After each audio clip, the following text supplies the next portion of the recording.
Halo berada semua, semoga tetap sehat, sukses, dan bahagia selalu. Sekedar disclaimer sebelum nonton video ini, silakan rebahan dan sesekali dicomot gorengannya. Dan inilah Yakuza Weapon.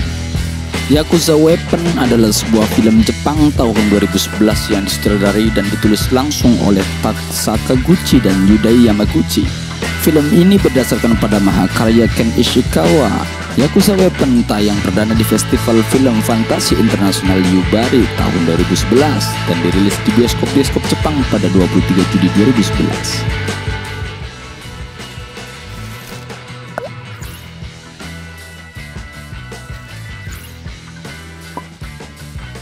Scene dimulai di sebuah hutan belantara. Terjadi pertempuran antara dua kelompok tentara yang saling menyerang dengan perlengkapan senjata yang cukup lengkap. Pertempuran berlangsung sengit hingga salah satu pihak mulai tersudut. Namun tiba-tiba sekelompok orang dengan berpakaian serba hitam muncul dan ikut dalam pertempuran.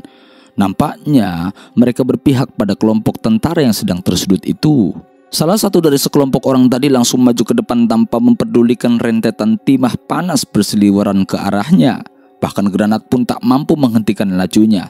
Tak perlu dengan senjata, hanya bermodalkan tangan kosong dan keberanian yang tinggi, ia bisa menghajar habis kelompok tentara tersebut. Orang tersebut tak lain adalah Sozo Iwaki. Ini dia orangnya. Ia ditemani oleh dua anak buah setianya yang bernama Santaro dan satu lagi Takuso. Setelah mengalahkan pasukan tentara, mereka berjalan ke arah kamp musuh yang dipimpin oleh Kolonel Yosef.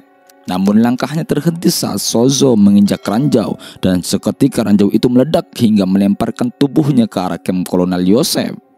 Sang kolonel pun kaget dengan kedatangan Sozo yang mencolok. Ia langsung memberondong Sozo dengan senapannya. Namun Sozo menahan serangan tersebut dengan alas sepatu yang sudah dilapisi dengan besi duri. Luar biasa bukan? Tak hanya itu, Sozo langsung menginjak wajah kolonel hingga duri-duri itu menembus sang kolonel.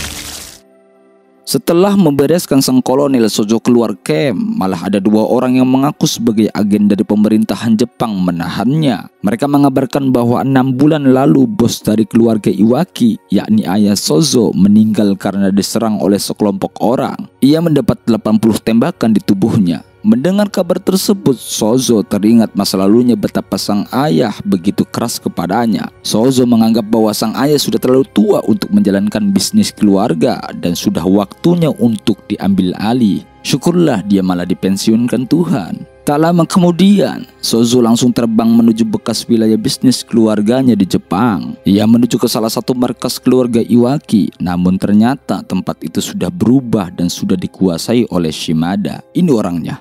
Shimada adalah salah satu bawahan dari keluarga Kurawaki. Kurawaki saat ini adalah pemegang dunia bisnis gelap Jepang. Tak lama kemudian Shimada keluar karena mendengar keributan yang dilakukan oleh Sozo. Shimada yang tak suka dengan keluarga Iwaki langsung memerintahkan anak buahnya untuk menghajar Sozo.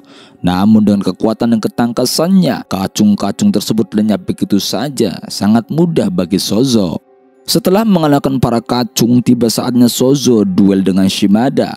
Pertarungan mereka pun berlangsung. Sozo terlihat mendominasi, sementara Shimada nampak tak berkutik dan kewalahan menghadapi pukulan-pukulan yang dilontarkan Sozo.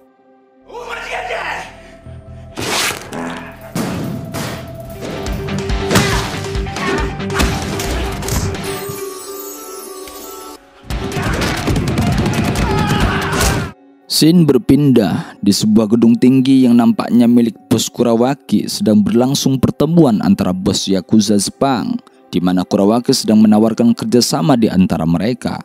Di saat Kurawaki menjelaskan maksud dan tujuan dari pertemuan tersebut, nampaknya para bos yang hadir tak begitu tertarik dengan tawaran tersebut. Mereka pun beranjak keluar meninggalkan ruangan.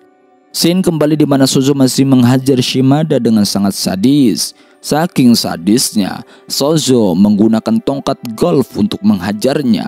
Sozo menjadikan kepala Shimada sebagai bola golf yang siap dipukul. Namun sebelum memukul kepala Shimada, ia terlebih dulu menghubungi atasan Shimada yaitu Kurawaki melalui sambungan telepon milik Shimada.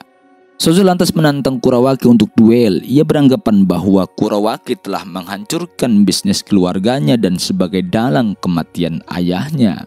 Sozo kemudian meletakkan ponsel di samping kepala Shimada agar Kurawaki mendengarkan rengekan anak buahnya. Kemudian Sozo langsung mengayunkan tongkat golfnya ke kepala Shimada dengan sekuat tenaga. Tiba-tiba, cerot! Lendir yang begitu banyak keluar melalui lubang speaker handphone Kurawaki. Kepala Shimada pun pecah. Ada-ada saja, moncornya jauh amat. Scene berpindah. Sozo berjalan bersama kedua anak buahnya di pinggir pantai. Terlihat gedung tinggi yang mencolok. Mereka curiga bahwa gedung tersebut adalah markas Kurawaki. Di saat mereka berjalan, tiba-tiba sebuah perahu terbang ke arah Sozo dan tepat mengenai badannya hingga ia terlempar. Perahu tersebut tak lain adalah perbuatan Nayoko. Ini dia orangnya. Sozo kaget dengan kedatangan perempuan tersebut. Nayoko merupakan perempuan yang dijodohkan dengan Sozo oleh orang tua mereka. Setelah 4 tahun menghilang, akhirnya Nayoko bisa bertemu dengan Sozo, sang pujaan hatinya. Namun Sozo terus berusaha menghindar dari Nayoko. Nampaknya cinta bukan tujuan utama Sozo.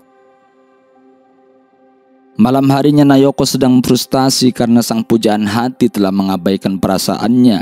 Ia mencoba menenangkan perasaannya dengan meneguk wedang uwuh di angkringan milik teman Sozo. Hingga beberapa saat kemudian anak buah Kurawaki datang untuk menculik Nayoko. Keesokan harinya Sozo mendengar kabar melalui pemilik angkringan bahwa Nayoko telah diculik. Ia sangat marah dengan ulah Kurawaki, sang ular sundal itu.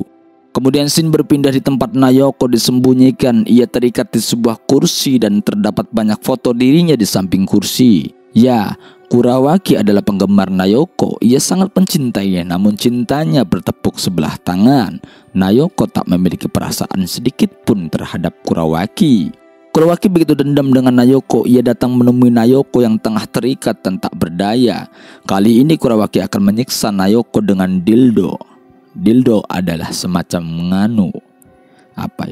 semacam benda karet yang didesain menyerupai kelamin pria.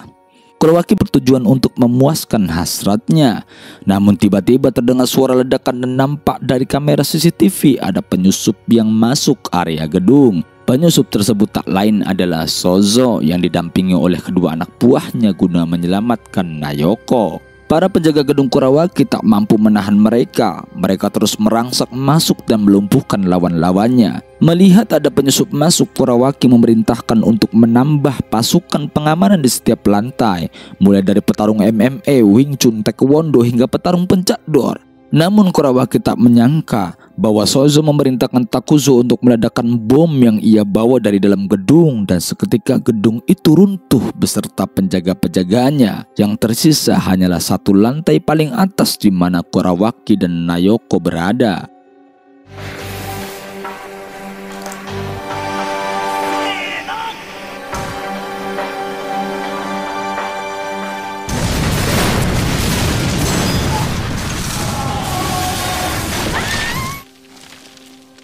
Tiba saatnya Sozo untuk menghabisi pembunuh ayahnya. Namun tiba-tiba sebuah helikopter muncul untuk menjemput Kurawaki. Seketika Kurawaki langsung kabur menuju helikopter. Sozo langsung berlari untuk mengejarnya. Namun tiba-tiba helikopter tersebut mengeluarkan rentetan tembakan senapan mesin dan mengenai lengan kanan Sozo hingga putus. Luar biasanya, Sozo masih kuat berdiri.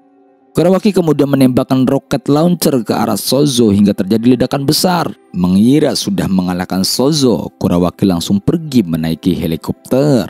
Dari ledakan hebat tersebut, Sozo terlempar ke tembok sisi gedung. Ia kehilangan kaki kirinya, namun masih diberi selamat.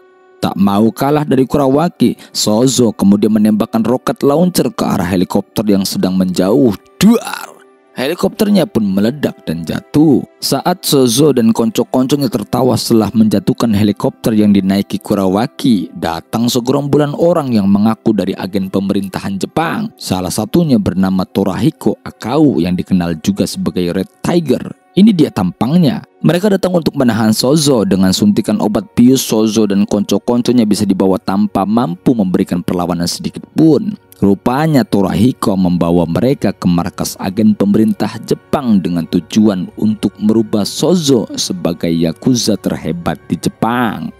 Scene berpindah, ternyata Kurawaki dan anak buahnya Shiyuki masih selamat. Mereka kini berpindah di markas yang baru. Shiyuki hendak memodifikasi tubuh Kurawaki yang hancur. Ia juga memiliki rencana untuk memodifikasi salah satu tubuh seseorang yang masih belum terungkap identitasnya. Shiyuki juga memberikan serum obat yang dapat meningkatkan kekuatan kepada sisa-sisa anak buahnya. Scene berpindah, dulu Shiyuki adalah teman sekaligus menjadi rival Sozo. Karena frustasi tak mampu mengalahkan Sozo, ia hendak bunuh diri dengan menyuntikkan racun pada tubuhnya. Tak berhenti di situ, ia juga menyuntikkan racun ke tubuh Sumire, sang adik tercintanya. Namun saat sedang sakaratul maut, tiba-tiba Kurawaki datang untuk menawarkan serum kekuatan yang mampu untuk mengalahkan Sozo. Tak perlu berpikir panjang, Shiyuki langsung meminum serum tersebut. Di sisi lain, konco-konco Sozo dan para agen pemerintah Jepang sedang menunggu masa pemulihan Sozo setelah dilakukannya modifikasi. Namun tiba-tiba sekelompok wanita berkostum perawat menyusup masuk. Ternyata mereka adalah agen Death Drop Mafia yang didalangi oleh Kurawaki. Agen tersebut merangsak masuk dan mencari Sozo untuk dibunuh. Tak lama kemudian agen Death Drop Mafia menemukan ruangan di mana Sozo dirawat. Saat salah satu agen tersebut mau membunuh Sozo, tiba-tiba Sozo bangun dan mengeluarkan senjata serbu di lengan kanannya. Tak sampai di situ, di kaki kirinya terdapat peluncur roket anti-tank. Ia kemudian memberondong habis para agen-agen tersebut. Sozo sekarang sudah berubah. Ia adalah Yakuza senjata.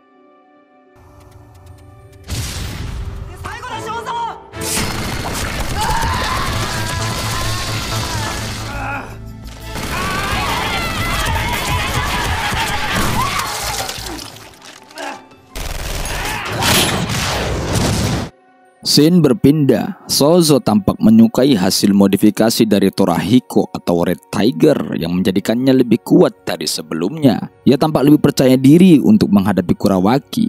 Di sisi lain, Nayoko yang sedang sendirian tiba-tiba diculik oleh anak buahnya Kurawaki dan dibawa ke markas barunya. Kurawaki ini memang sukanya culik-menculik. Tiba saatnya Sozo untuk menghancurkan markas Death Drop Mafia dan tentunya membunuh si Kurawaki. Markas Kurawaki kali ini dijaga oleh anak buah yang sebelumnya telah disuntikan serum penambah kekuatan, menjadikan mereka memiliki tubuh dan tenaga yang lebih kuat. Namun dengan tubuh yang sudah dimodifikasi, Sozo nampak lebih percaya diri untuk menghadapi mereka. Mulai dari lantai bawah ia berangsak masuk ke gedung. Karena kalah jumlah, Sozo sempat kewalahan. Berbagai senjata Sozo digunakan untuk melawan mereka. Walaupun dalam keadaan terpojok, ia masih sempat menyalakan sepuntung rokok surya. Bukan ding, gudang garam tentunya.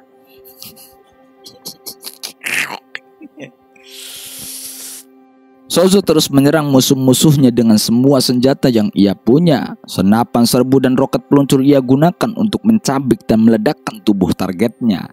Setelah lantai beres, Sozo bersama anak buahnya yang setia naik ke lantai berikutnya. Ia melihat cewek berdiri tanpa baju sehelai pun di badannya. Sozo merasa pernah melihat wajah si cewek. Kemudian si cewek berjalan menuju pria yang berada di belakangnya. Tiba-tiba ia digendong dan dari mulutnya muncul senapan serbu. Ternyata ia sudah dimodifikasi oleh anak buah Kurawaki. Sozo terlempar ke belakang. Ia kemudian bangkit dan mengejar musuhnya. Lagi-lagi Sozo mendapatkan perlawanan sengit. Seketika ia mengeluarkan senjata serbu di lengan kanannya dan menembakkan ke arah musuh. Namun cewek bugil itu melindungi temannya dengan badannya. Semua peluru yang ditembakkan tak ada yang mempan. Itu mustahil. Yang tak masuk akal lagi, dari pihak musuh menembakkan roket peluncur yang keluar dari lubang anunya si cewek. Sozo pun tak tinggal diam. Ia lantas membalasnya dengan roket peluncur yang keluar dari kaki kirinya, bukan kaki tengahnya. Dari bayang-bayang asap ledakan, Sozo melihat sekilas wajah musuhnya dan tampak mengenali siapa yang sedang dihadapinya. Ternyata musuh tersebut adalah teman masa lalu sekaligus rivalnya, yaitu Shiyuki tadi yang bunuh diri tapi gagal. Sozo tampak kaget dengan apa yang telah terjadi pada Shiyuki, sementara perempuan yang bersamanya adalah Sumire, sang adik. Tak sempat berbincang, Shiyuki langsung menyerang Sozo dengan senjata serbu, dan Sozo pun berbalik menyerang dengan senjata serbu. Namun tak ada satupun peluru yang mengenai Shiyuki dan Sumire. Saat peluru Sozo habis, Takuzo memberi amunisi dengan ukuran yang lebih besar dan lebih tajam. Benar saja, setelah Sozo mengisi senjatanya dan kemudian memberondong Shiyuki dan Sumire, badan keduanya terlempar ke belakang. Shiyuki semakin jengkel melihat badan Sumire yang mulai rusak. Kemudian dia memasang posisi kuda-kuda dan menembakkan senjata serbuk ke arah Sozo. Tak hanya itu saja, ia kemudian menembakkan roket peluntur dari lubang anunya Sumire. Sozo berhasil menghindari roket tersebut. Saat mau ditembakkan lagi, Sozo melompat ke depan untuk menutup lubang kenikmatan dengan tinjuan yang kuat. Oke, ditinju ya, ditinju. Pada akhirnya peluru roket peluncur tak jadi keluar dan meledak di dalam tubuh Sumire. Sozo dan Yuki juga terpental. Pertarungan dua rival tersebut berlanjut dengan tangan kosong. Mereka saling jual beli pukulan. Shiyuki menerima pukulan yang telak di wajahnya, begitu pula sebaliknya. Semuanya saling pukul dan saling serang. Pertarungan tersebut mengingatkan mereka pada masa lalu di mana Shiyuki dan Sozo juga pernah berduel 1 lawan 1. Hingga akhirnya tenaga mereka mulai habis dengan wajah penuh lebam. Mereka terus bertarung. Di saat akhir pertarungan, Sozo teringat kata-kata Shiyuki dulu. Sozo, kau adalah dewa petir dan aku adalah dewa badai. Kapanpun kita bertemu, kita akan bertarung hingga mati. Tapi kita hidup di awan yang sama. Pertarungannya didominasi Sozo tersebut hingga pada akhirnya Sozo memberikan pukulan terakhir yang menembus perut Shiyuki. Sozo menang, namun ia merasa sangat bersalah telah membunuh teman lamanya.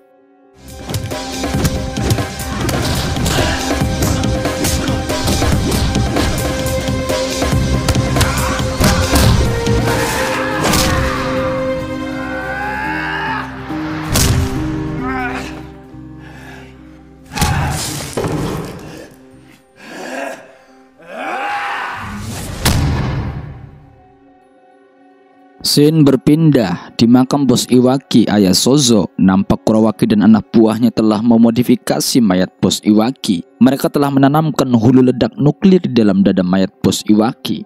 Tak lama kemudian Sozo datang untuk menghadapi Kurawaki. Kurawaki kali ini juga memiliki badan yang dimodifikasi. Ia kehilangan kedua kakinya karena insiden jatuhnya helikopter. Sebagai penggantinya, ia menambahkan senjata detonator nuklir di batang kemaluannya. Ya ampun, ada-ada saja.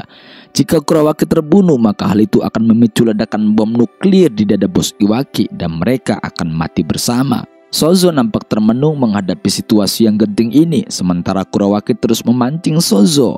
Sozo terbayang perkataan ayahnya bahwa sebagai Yakuza harus memiliki pendirian yang teguh dan harus tetap di jalannya. Tak perlu berpikir panjang. Sozo kemudian mengangkat tubuh Kurawaki dan melemparnya ke udara, dan Sozo pun melompat untuk menembakkan senjata serbu ke arah tubuh Kurawaki sambil meneriakkan, "Yakuza sejati tak takut nuklir." Seketika bom nuklir pun meledak dengan sangat keras. Film pun berakhir. Menurut saya film ini jelas didesain dengan genre fantasi rasa komedi. Ada beberapa scene yang sebenarnya itu tidak manusiawi dan irasional, malah dibuat lucu. Seperti adegan Sozo menghajar kepala Shimada dengan stick golf. Bukannya darah keluar dari kepala Shimada, malah mencornya di HP Kurawaki. Scene senjata yang terpasang di kelamin tokoh pun menjadi adegan konyol itu sendiri. Kalau untuk sekedar hiburan, film ini sangat mengocok perut kalian. Silakan nonton versi fullnya. Gimana menurut kalian? Tinggalkan komentar setelah menonton film ini ya berada. Motivasi dari film ini adalah dendam menghancurkan segalanya. Akhirnya kami tim Goma TV mengucapkan Assalamualaikum.